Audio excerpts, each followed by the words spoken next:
you said the farmer's market, I was like, somewhere around 35. I think I've been there. I'm not sure though. Yeah. What part of town are you from? I was raised in Irving.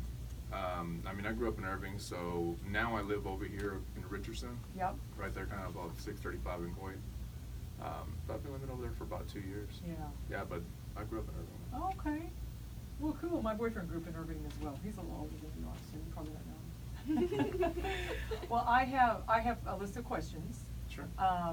And of course, since the final spots are going to be 30s, I'll extract what I think is the best. Okay. For what we're gonna. But one thing that helps is if you can, and if you don't remember, it's okay. But if you can include the question in your answer, that way I can use complete sentences of you, because the 30 is such a short amount of time to try to. So the question you asked me. Yeah, like if I say, who's a good candidate for Resolve House Buyers? You can say a good candidate for Resolve, or just a good candidate is someone who. Gotcha.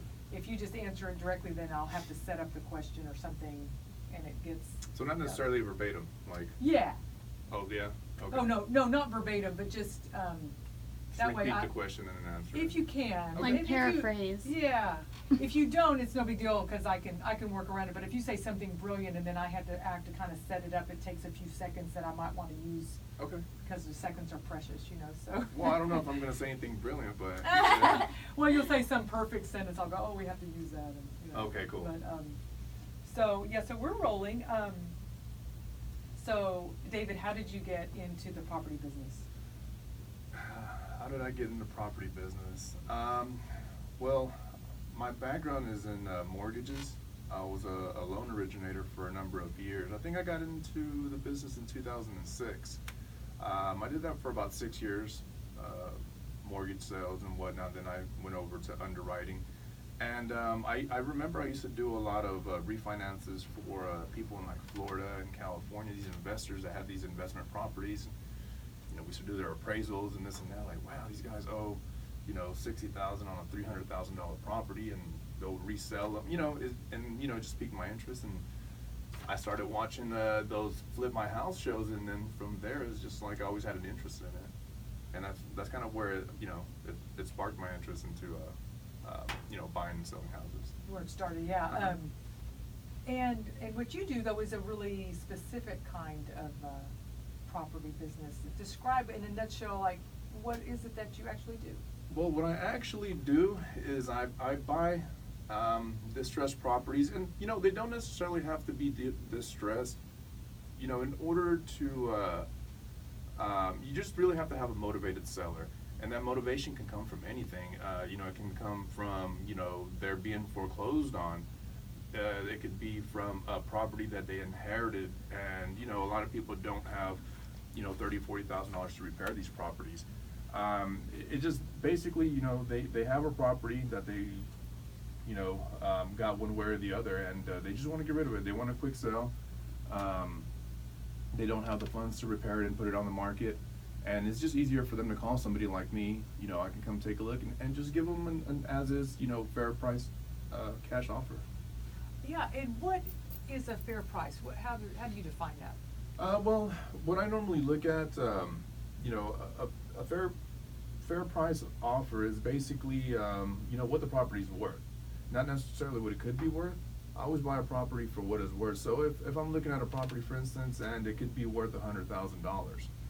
But in its current condition, I'm going to have to put $20,000 into it.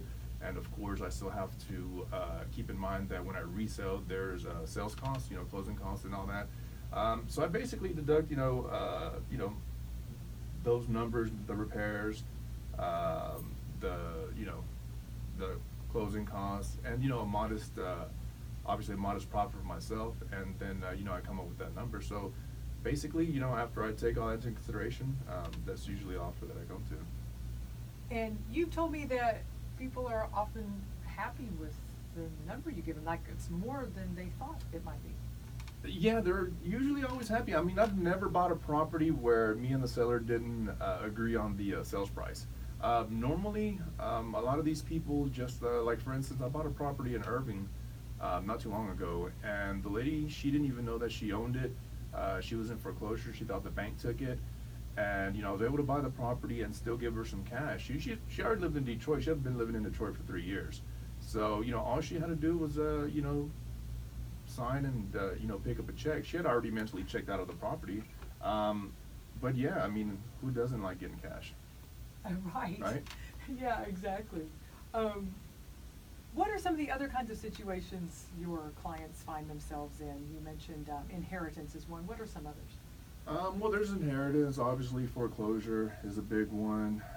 People just wanting to downgrade, especially, once you get to a certain age, you need assisted living.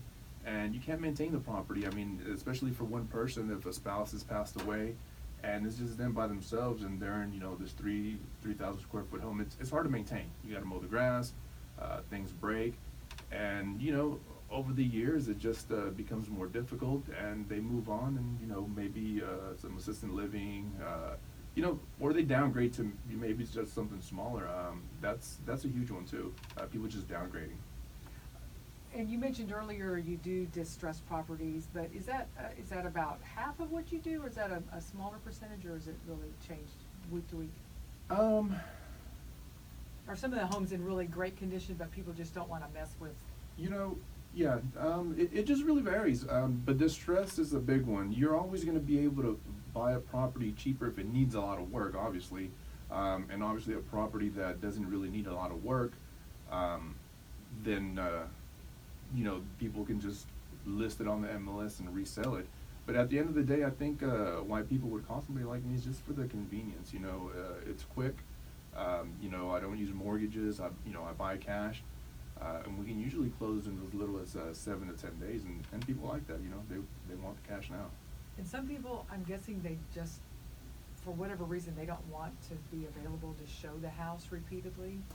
Yeah, what I've noticed as well is just people, they let the properties get into such disrepair, and they get a little embarrassed, and they just don't want a bunch of strangers going through their childhood property, going through their things. And it's just easier for somebody like me just to come in.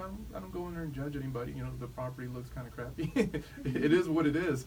I go in there and take a look, and I offer them a fair cash price for it. It's just easier for people to deal with somebody like me instead of having 20, 30 people run through their property, and they just feel like they're being, being judged. You have to keep it clean, and it has to be in showable condition. That's very exhausting. Yeah, and then also you have to have the cash to make some of the repairs, because if you're listed on the MLS, people will use mortgages to buy these properties, and they have inspections, and they have to pass inspections, and if they don't, then you have to pay for whatever needs to be repaired, and a lot of people just don't have the funds to do that. Yeah, it makes sense. A couple more questions. How did you choose the name Resolve House Buyers? How did I choose the name Resolve House Buyers? Well, I've been asked this question before, and what it is it was every situation that I came across, it always seemed like somebody had a problem, a problem with the property, and I was always able to find a solution for it or a resolution for it. So I kind of like a little wordplay here, and then just resolve your property issues, So I just came up with Resolve House Buyers. That's a good title. I like it. And what do you feel makes your company different from the other house buyers that do something similar? There's everybody and their mom nowadays is trying to buy houses. What makes me different is just basically the personal touch. A lot of people don't do this for a living like I do, so I'm in there, day in and day out, marketing for these properties, and I come across a lot of situations, and what I've learned is if you treat people the way you want to be treated, and it's not just you go in there and you give them a lowball offer, just listen to what their problem is, and see if you can actually find a solution to it. Even if a lot of times cash just isn't the solution. They want somebody they can trust is gonna go in there and take care of the family home that they grew up in, and just listen to people, and just that personal touch that I feel that I'm really good at, and helping people out, just find, like I said, find a solution for whatever problem they have. Well, and your testimonials would indicate that. I'm sure you might feel pretty good reading some of those. Yeah, and I actually do have a lot more that I need probably to get on there, but like I said, I try to treat people the way I would want to be treated in their situation, and you know, they really do appreciate it. Of course, the cash is always nice, but if you can just, you know, at the end of the day, I'm here to make money, so it's not like, oh yes, I'm this nice guy, but if I can help somebody out and still make some money in the process, then it's a win-win for everybody. Oh, very cool. I think I got everything I need and then some. Cool. Thank you. My voice always records so weird, so if you can like make me sound cool, that'll be awesome. I think you sound pretty cool already. Yeah, you're good. All right. You know, I was feeling pretty down before I came in here, but I feel actually a lot better now. You feel better? Okay. You guys lifted my spirits. Oh, good. Okay. Well, great. Well, I can't believe you've never done this before. That's it. I can't believe you were the slightest bit nervous. You Oh did a great God, I job. still didn't want to. I was so nervous. I didn't want to come in here and do Oh. this. That wasn't so bad. Yeah, most people feel that way. And then, but once you got going, it wasn't so bad, right? Cool. No, it wasn't. Okay. I know Yeah. you like that. Do you want to mention the part, like everything that you cover? Because I know we talked about that a few times, just to make sure that you'll take care of the closing costs, just Oh, everything yeah. that you will cover. Yeah. You want to do that? Yeah, let me And get- if you Maybe just like the other situations too, like you didn't really talk about like divorce or someone, you know, needs to do remodeling but they don't really have the funds. Well, you know, divorce. There's probate. I mean, there's a lot of different distressed properties or, you know, distressed people. I don't know. Did you want me to add something like that in there? Yeah, you can do that. Well, yeah, just sorry, you not to butt in, but no, just that's so we okay. have That's okay, all the yeah. stuff in there. Let's see, so, Every- oh, the list of things that you, like all the, you know, what are all the factors that go into, selling a home that someone not experienced with it come up against and they're like, wow, this is a lot? Like what are the things you handle that they didn't even realize needed handling? Well, I mean, one of the main things is the remodeling of the property. You know, I have professional crews. You know, I do this for a living, and somebody who's never done this before, I'm telling you, it's a huge headache. And you know, you'll probably have some people that get through the process and it's like, wow, this wasn't even worth the headache. I should have just, you know, sold it and got some cash and moved on with my life. Are we recording? Yeah, we are. Oh. Yeah, yeah, that's okay. But then, so you have like some of the things you do, like title transfers and all the sort of the nuts and bolts that take time and expertise? Yeah, correct. A lot of people, you know, with inherited properties, you know, their parents didn't have wills or it costs money to get the wills probated. So I help them out with, you know, the actual title, you know, doing heirship affidavits and things like that. The title company that I use is very experienced in issues like that. So we do all the legwork. I mean, we'll do everything. We pay cash. We'll pay for all the closing costs. Nothing out of pocket for them. And we make the process really simple, where all they really have to do is show up, sign, and pick up their check. And as far as title transfers and all that, we'll take care of it. We'll do all the legwork for them. And I was surprised to hear that people going through divorce, this is a big help sometimes in a divorce situation. Yeah, divorce, you know, they have to liquidate assets, you know, to pay the other spouse or whatever, you know, it's in the divorce decree. So divorce is a big one. They need to sell the house fast to pay the other person off. So I come across that, divorce, probate, foreclosure, like I said, inheritance. Those are the main things that I usually deal with.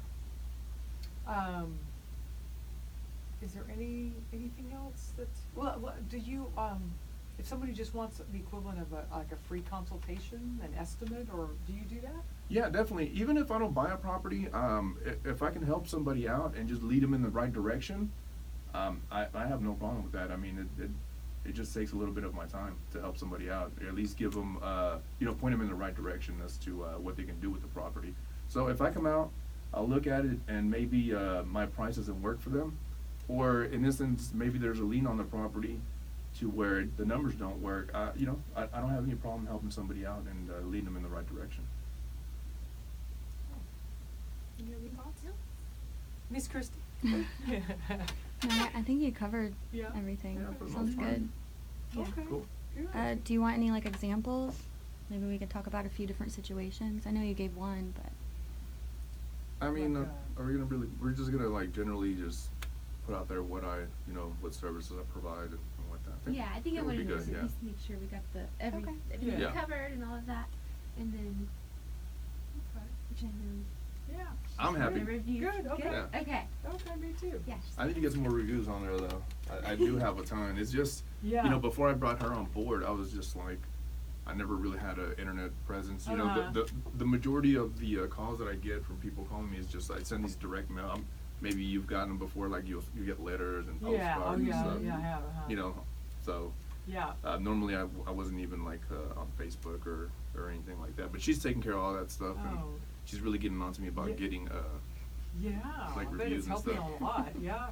Yeah, Yeah. we're getting there. Uh-huh. We're getting there. Good deal. Cool. Yeah. Cool. Okay. So Well, there- thank you so much for coming in and